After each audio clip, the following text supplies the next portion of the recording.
जय भीम साथियों, हम नॉलेज ऑफ कॉन्स्टिट्यूशन, संविधान का ज्ञान नाम से एक विचार चर्चा की श्रृंखला चला रहे हैं। इसमें संविधान के अध्याय के हर अनुच्छेद पर विस्तार से चर्चा करते हैं। मैं इंजीनियर हरदीप सिंह चुंबर हमारे सहयोगी मैडम आशा चुंबर के साथ संविधान की प्रियम्बल उद्देशिका पहली वीडियो से लेकर इसके तीसरे अध्याय तक के 3 पाठों पर हम 11 वीडियो बनाकर equality and justice Patiala YouTube channel पर आपके साथ साझा कर चुके हैं। हम पिछली नॉलेज ऑफ कॉन्स्टिट्यूशन, संविधान का ज्ञान चर्चा में संविधान के तीसरे अध्याय मौलिक अधिकार के अनुच्छेद 32, 33, 34 और 35 जो संवैधानिक उपचारों के अधिकार राइट टू कॉन्स्टिट्यूशनल रेमेडीज पर है, उन पर विचार चर्चा कर चुके हैं। इसके साथ संविधान का तीसरा अध्याय फंडामेंटल राइट्स, मौलिक अधिकार खत्म होता है। आज हम आगे बढ़ाते हुए संविधान के चौथे अध्याय directive principles of state policy, राज्य नीति के निदेशक सिद्धांत पर बात करेंगे।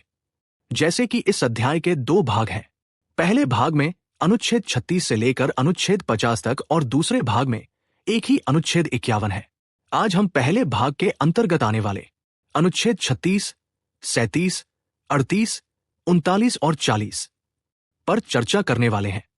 जय भीम साथियों, मैं Asha Chumber equality and justice Patiala YouTube channel पर इंजीनियर हरदीप सिंह चुंबर के साथ हाजिर हूं। जैसे कि चुंबर साहब ने बताया है कि हम संविधान का ज्ञान के आगे के संविधान के चौथे अध्याय राज्य नीति के निदेशक सिद्धांत के पहले भाग पर बात करेंगे। आज हम इसके अनुच्छेद 36, 37, 38, 39 और 40 पर आज विचार चर्चा साझी कर रहे हैं। संविधान का यह चौथा अध्याय directive principles of state policy, स्रोत राज्य नीति के निदेशक सिद्धांत पर केंद्रित है, जो सरकार के लिए मार्गदर्शक सिद्धांतों का एक संग्रह है। ये सिद्धांत न्यायिक रूप से लागू करने योग्य नहीं है, फिर भी उन्हें देश के शासन में मौलिक माना जाता है और राज्य का कर्तव्य है कि वह कानून बनाते समय उनका पालन करे। ये अनुच्छेद सामाजिक व्यवस्था को सुरक्षित करने और लोगों के कल्याण को बढ़ावा देने के लिए राज्य के दायित्वों की रूपरेखा तैयार करते हैं, जिसमें आय और अवसरों में असमानताओं को कम करना शामिल है। वे नागरिकों के लिए आजीविका के पर्याप्त साधन, धन का समान वितरण और पुरुषों और महिलाओं के लिए समान काम के लिए समान वेतन सुनिश्चित करने के उद्देश्य से विशिष्ट नीतियों को भी निर्देशित करते हैं। इसके अतिरिक्त ये सिद्धांत बच्चों के स्वास्थ्य और विकास की रक्षा पर जोर देते हैं और समान अवसर के आधार पर न्याय को बढ़ावा देने और मुक्त कानूनी सहायता प्रदान करने के लिए राज्य को अनिवार्य करते हैं। अंत में पाठ ग्राम पंचायतों के संगठन और उन्हें स्वशासन की इकाइयों के रूप में कार्य करने के लिए सशक्त बनाने के महत्व पर प्रकाश डालते हैं। चलो आओ सुने विचार चर्चा। नमस्कार। आज हम भारतीय संविधान के एक बेहद दिलचस्प और अहम हिस्से पर चर्चा करने वाले हैं। यह है राज्य नीति के निर्देशक सिद्धांत, यानी directive principles of state policy. ये संविधान के भाग IV में दिए गए हैं और एक तरह से भारत के भविष्य का खाका खींचते हैं। हमारे पास स्रोत के तौर पर संविधान के इस भाग के ही कुछ प्रमुख अनुच्छेद हैं। विशेष रूप से हम देखेंगे अनुच्छेद 36 से 40 और साथ में अनुच्छेद 39A भी। आज हमारी कोशिश रहेगी इन सिद्धांतों के मर्म को समझने की। ये सिर्फ कानूनी धाराएं नहीं हैं, बल्कि इनके पीछे की सोच क्या है, ये देश के शासन के लिए क्यों महत्वपूर्ण है और ये भारत के लिए किस तरह का विजन पेश करते हैं, इस पर गहराई से बात करेंगे। तो चलिए शुरू करते हैं। सबसे पहले ये समझना जरूरी है कि ये सिद्धांत हैं क्या। अनुच्छेद 36 कहता है कि इस भाग IV के लिए राज्य शब्द का वही अर्थ है जो भाग 3 यानी वो मौलिक अधिकारों वाला हिस्सा है उसमें है। ये तो हुई परिभाषा की बात। 37 में एक बहुत ही अनोखी और महत्वपूर्ण बात सामने आती है। संविधान कहता है कि इस भाग में दिए गए सिद्धांत किसी भी अदालत द्वारा लागू नहीं किए जा सकते, मतलब इन्हें इन्फोर्स नहीं किया जा सकता। आप इन्हें लेकर कोर्ट नहीं जा सकते कि सरकार इन्हें लागू करे। अच्छा, कोर्ट लागू नहीं कर सकता। हाँ, लेकिन इसी सांस में संविधान ये भी कहता है कि ये सिद्धांत देश के शासन के लिए मूलभूत हैं, फंडामेंटल। यहीं पर बात बहुत दिलचस्प हो जाती है। कोर्ट लागू नहीं कर सकता, फिर भी मूलभूत है। ये विरोधाभास क्यों? क्या ये मतलब संविधान निर्माताओं की कोई सोची समझी रणनीति थी? ये वाकई एक सोचा समझा संवैधानिक डिजाइन लगता है। शायद ये उस वक्त के नए नए आज़ाद हुए देश की हकीकत और उसकी महत्वाकांक्षाओं के बीच एक संतुलन बनाने की कोशिश थी। एक तरफ ऊंचे आदर्श थे, एक कल्याणकारी राज्य बनाने का सपना था। दूसरी तरफ शायद संसाधन और परिस्थितियां ऐसी थी कि हर आदर्श को तुरंत कानूनी रूप से बाध्यकारी बनाना वो संभव नहीं था। तो इन्हें मौलिक अधिकारों से अलग रखा गया है जिन्हें आप कोर्ट में लागू करवा सकते हैं। ये सिद्धांत एक तरह से राज्य की अंतरात्मा की आवाज या कह लीजिए नैतिक दिशा सूचक बन गए। अंतरात्मा की आवाज। हाँ, जो बताते हैं कि देश को किस दिशा में जाना चाहिए, भले ही उस रास्ते पर चलने की रफ्तार वो परिस्थितियों पर निर्भर करे। यानी ये देश के लिए एक तरह का मिशन स्टेटमेंट है। प्रेरित तो करता है, लेकिन अगर आज वो मिशन पूरी तरह हासिल नहीं हुआ तो आप सरकार पर मुकदमा नहीं कर सकते।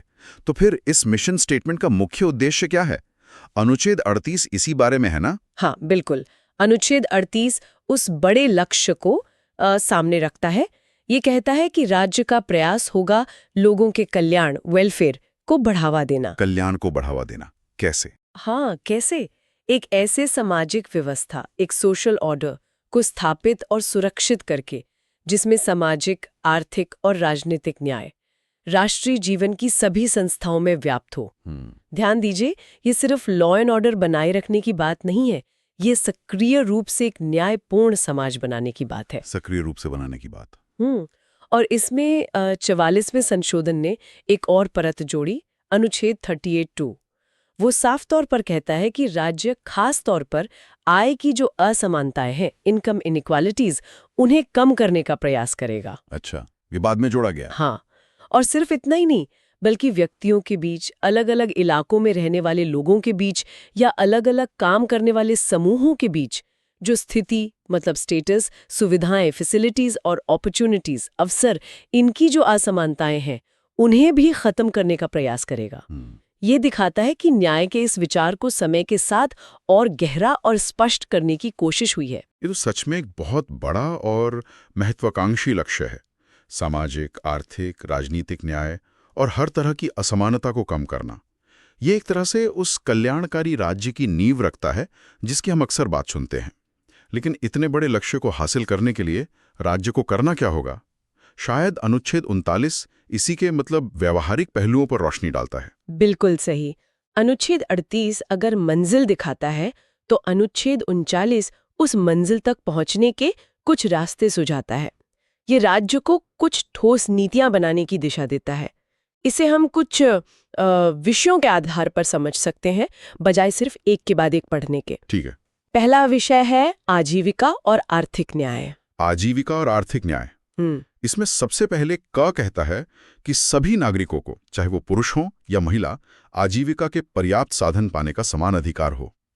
ये बिल्कुल बुनियादी जरूरत है। हाँ, ये तो सबसे जरूरी है। फिर इसी से जुड़ा है ख, जो बहुत चर्चित है, पुरुषों और महिलाओं दोनों के लिए समान काम के लिए समान वेतन, equal pay for equal work. ये तो बहुत सुना है। सोचिए, जब संविधान लिखा जा रहा था उस समय ये कितना प्रगतिशील विचार था। आज भी एक कसौटी बना हुआ है। समान काम समान वेतन, ये सिद्धांत तो आज भी सामाजिक बहसों और कानूनी लड़ाइयों का केंद्र है। इसका संविधान में इतने पहले शामिल होना वाकई दूरदर्शिता दिखाता है। अच्छा, संसाधनों और धन के बारे में अनुच्छेद 39 क्या कहता है? यहीं पर दूसरा महत्वपूर्ण विषय आता है, संसाधनों का वितरण और संकेंद्रण की रोकथाम। खंड ख कहता है कि समुदाय के जो भौतिक संसाधन है, मटेरियल रिसोर्सेज जैसे जमीन, खनिज वगैरह, उनका स्वामित्व और नियंत्रण इस तरह बटा हो कि उससे आम लोगों का, यानी कॉमन गुड का सबसे ज्यादा भला हो। Common good? हाँ, ये एकाधिकार को रोकने और सार्वजनिक हित को प्राथमिकता देने का संकेत देता है। और खंड ग कहता है कि देश की आर्थिक व्यवस्था इस तरह से काम ना करे कि धन और उत्पादन के साधनों का संकेंद्रण, कंसंट्रेशन कुछ ही हाथों में हो जाए, जो आम जनता के हित के लिए नुकसानदेह हो। ये बहुत ताकतवर निर्देश है। नुकसानदेह संकेंद्रण से बचना। हाँ, अर्थव्यवस्था को इस तरह चलाने का निर्देश कि वो हानिकारक संकेंद्रण से बचें। ये खंडगा तो ऐसा लगता है कि कुछ खास तरह की आर्थिक विचारधाराओं जो सिर्फ विकास पर ही केंद्रित हों, उनके साथ तनाव पैदा कर सकता है। हाँ। क्या इसका उद्देश्य एक तरह का संतुलन या नियंत्रण स्थापित करना था? इसे देखकर तो यही लगता है कि ये एक मार्गदर्शक सिद्धांत है जो सुनिश्चित करना चाहता है कि आर्थिक गतिविधियां सिर्फ कुछ लोगों के फायदे के लिए ना हो, बल्कि बड़े पैमाने पर समाज के हित में हो। ये किसी खास आर्थिक मॉडल का नाम नहीं लेता, पर ये किसी भी आर्थिक मॉडल के लिए नैतिक सीमाएं तय करता है कि उसमें सामाजिक जिम्मेदारी शामिल होनी चाहिए। सामाजिक जिम्मेदारी। राज्य जो भी आर्थिक नीतियां अपनाए उसे इस कसौटी पर खरा उतरना होगा, ऐसा ये सिद्धांत कहता है। दिलचस्प है। ये आर्थिक विकास को सामाजिक न्याय के दायरे में रखता है। और अनुच्छेद 39 में तीसरा विषय वो कमजोर वर्गों की सुरक्षा से जुड़ा लगता है। हाँ, तीसरा अहम पहलू है श्रमिकों और बच्चों का कल्याण। खंड डंग कहता है कि श्रमिकों, पुरुषों और महिलाओं, उनके स्वास्थ्य और शक्ति का और बच्चों की नाजुक उम्र का दुरुपयोग न हो। हाँ, साथ ही नागरिकों को सिर्फ आर्थिक मजबूरी की वजह से ऐसे काम न करने पड़े जो उनकी उम्र या ताकत के लिहाज से ठीक न हो। ये आर्थिक लाचारी को स्वीकार करता है और राज्य पर उसे कम करने की जिम्मेदारी डालता है। और खंड जे, जिसे 42वें संशोधन में बदला गया था, वो कहता है कि बच्चों को स्वस्थ माहौल में आज़ादी और सम्मान के साथ विकसित होने के मौके और सुविधाएं मिले और बचपन और जवानी को शोषण से और नैतिक व भौतिक पतन से बचाया जाए। इस पर बाद में और जोर दिया गया, जो दिखाता है कि बच्चों के अधिकारों पर सोच कैसे विकसित हुई है।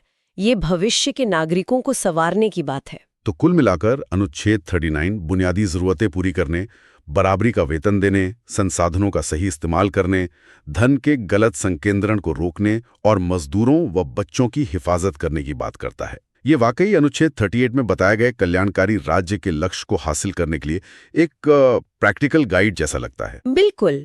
और ये न्याय और बराबरी का विचार सिर्फ सामाजिक और आर्थिक क्षेत्र तक ही सीमित नहीं है, बल्कि ये न्याय प्रणाली तक भी पहुंचता है अनुच्छेद 39A के जरिए। हाँ, आपने बताया था कि ये 42वें संशोधन से 1976 में जोड़ा गया। इसे अलग से जोड़ने की जरूरत क्यों महसूस हुई? क्या अनुच्छेद 38 में जो सामाजिक, आर्थिक, राजनीतिक न्याय की बात है, उसमें ये शामिल नहीं था? देखिए, अनुच्छेद 38 लक्ष्य तो बताता है, लेकिन अनुच्छेद 39A उस लक्ष्य तक पहुंचने वाली एक बहुत बड़ी रुकावट को संबोधित करता है। वो है आर्थिक या दूसरी तरह की मजबूरियां, जैसे अशिक्षा या भौगोलिक दूरी वगैरह। अच्छा। जिनके कारण लोग कानूनी मदद हासिल नहीं कर पाते। ये मानता है कि अगर लोगों के पास वकील करने या कोर्ट तक पहुंचने के साधन ही नहीं है, तो कानून के सामने बराबरी का सिद्धांत वो तो खोखला रह जाता है ना। हाँ, ये बात तो सही है। इसलिए ये अनुच्छेद राज्य को निर्देश देता है कि वो मुफ्त कानूनी सहायता, फ्री लीगल एड मुहैया कराए, चाहे कानून बनाकर या कोई योजना चलाकर या किसी और तरीके से, ताकि कोई भी नागरिक सिर्फ इसलिए न्याय पाने से वंचित न रह जाए क्योंकि उसके पास पैसे नहीं है या वो किसी और लाचारी का शिकार है। ये सबके लिए न्याय के अमूर्त विचार को जमीन पर उतारने की एक बहुत शक्तिशाली कोशिश है। ये तो वाकई न्याय की अवधारणा को बहुत गहरा बनाता है। न्याय सिर्फ एक सैद्धांतिक अधिकार न होकर ऐसी चीज बन जाता है जिसे पाने में राज्य नागरिकों की सक्रिय मदद करे। ये असर जिंदगी की असमानताओं को सीधे संबोधित करता है। बिल्कुल। और ये विजन सिर्फ राष्ट्रीय नीतियों और कानूनी प्रणाली तक ही सीमित नहीं है, बल्कि ये शासन के सबसे निचले स्तर यानी जमीनी स्तर तक भी जाता है। अच्छा। हाँ, अनुच्छेद 40 के माध्यम से। अच्छा, ग्राम पंचायतें। ये बाकी के सामाजिक आर्थिक निर्देशों से थोड़ा अलग लगता है। इसकी यहाँ क्या अहमियत है? ये विकेंद्रीकरण, डिसेंट्रलाइजेशन और स्थानीय स्वशासन, लोकल सेल्फ गवर्नमेंट को सशक्त करने के बारे में है। ये राज्य को निर्देश देता है कि वो ग्राम पंचायतों का गठन करें। बिल्कुल। और उन्हें इतनी शक्तियां और अधिकार दें कि वे स्वशासन की इकाइयों के रूप में काम कर सकें। स्वशासन की इकाइयां। हाँ, इसमें गांधीवादी विचारधारा की भी झलक दिखती है, जो मानती थीं कि असली शक्ति गांव में लोगों के हाथों में होनी चाहिए। तो जहां दूसरे सिद्धांत ये बताते हैं कि राज्य को लोगों के कल्याण और न्याय के लिए क्या करना चाहिए, वहीं ये सिद्धांत इस पर भी ध्यान देता है कि शासन का ढांचा कैसा होना चाहिए। कैसा होना चाहिए? हाँ। ज्यादा भागीदारी वाला, लोगों के करीब। ये नागरिकों को सशक्त बनाने का एक और पहलू है। यानी ये ऊपर से नीचे वाले निर्देशों को नीचे से ऊपर वाले शासन के ढांचे से जोड़ने की कोशिश करता है, ठीक है, तो हमने अनुच्छेद 36 से 40 और 39A पर बात की। इस पूरी चर्चा को समेटे तो क्या तस्वीर उभरती है? हमने देखा कि इन सिद्धांतों का दर्जा वो अनोखा है, ये शासन के लिए मूलभूत है, पर अदालत इन्हें लागू नहीं करवा सकती है। हमने सामाजिक आर्थिक न्याय के भव्य विजन को देखा, आजीविका, संसाधन वितरण, श्रमिकों की सुरक्षा, न्याय तक पहुंच और स्थानीय शासन से जुड़ी खास नीतियों को समझा। सार यही है कि ये सिद्धांत मिलकर संविधान की अंतरात्मा बनाते हैं। ये उस कल्याणकारी राज्य का ढांचा तैयार करते हैं जिसका सपना संविधान निर्माताओं ने देखा था। ये सिद्धांत सिर्फ राजनीतिक लोकतंत्र की नहीं, बल्कि सामाजिक और आर्थिक लोकतंत्र की भी बात करते हैं। ये भारत की आकांक्षाओं का दस्तावेज है। आकांक्षाओं का दस्तावेज। हाँ, और इनका अदालत द्वारा लागू ना किया जा सकना वो शायद इनकी कमजोरी नहीं, बल्कि उस विशाल काम की जटिलता और समय के साथ बदलने वाली परिस्थितियों के लिए जरूरी लचीलेपन को दिखाता है। लचीलापन।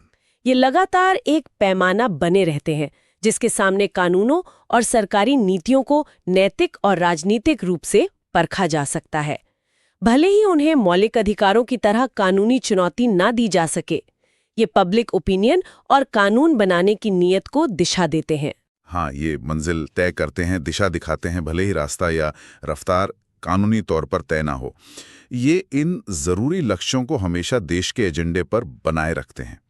इस पूरी बातचीत से एक सोचने लायक सवाल ये भी उठता है, अगर ये सिद्धांत अदालत में लागू नहीं हो सकते तो फिर हम मतलब नागरिक के तौर पर, समाज के तौर पर इन लक्ष्यों की ओर हुई प्रगति को कैसे मापें? अगर अदालतें प्राथमिक मंच नहीं हैं तो फिर राज्य को उसकी अपनी संवैधानिक अंतरात्मा के प्रति जवाबदेह ठहराने के लिए कौन से तरीके ज्यादा महत्वपूर्ण हो जाते हैं? जैसे राजनीतिक दबाव, जन जागरूकता, नीतियों का मूल्यांकन, खासकर तब जब तात्कालिक जरूरतें शायद किसी और दिशा में धकेल रही हों। ये यकीनन आगे सोचने और विचार करने वाली बात है। प्रिय साथियों, आपने संविधान के चौथे अध्याय directive principles of state policy, राज्य नीति के निदेशक सिद्धांत के अनुच्छेद 36, 37, 38, 39 और 40 पर चर्चा सुनी। Thanks to all. आप equality and justice Patiala YouTube channel के साथ जुड़े रहें। अगर आपको पसंद आए तो कृपया इसे लाइक और कमेंट करें। हम रोजाना विशेष समाचारों और भारत सरकार द्वारा प्रकाशित बाबा साहेब के भाषणों पर चर्चा करते हैं।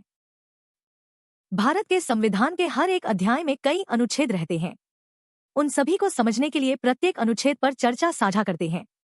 अगर चाहते हैं कि आपके भाइयों, बहनों और मित्रों को भी संविधान का ज्ञान हो तो कृपया इस वीडियो को उनके साथ साझा जरूर करें। आपके पास वीडियो पहुंचती रहे तो आप चैनल को सब्सक्राइब करें। अब हमें आशा चुंबर और इंजीनियर चुंबर साहिब को अनुमति दें। जय भीम, जय भारत, जय संविधान। प्लीज आप अपना ध्यान रखें।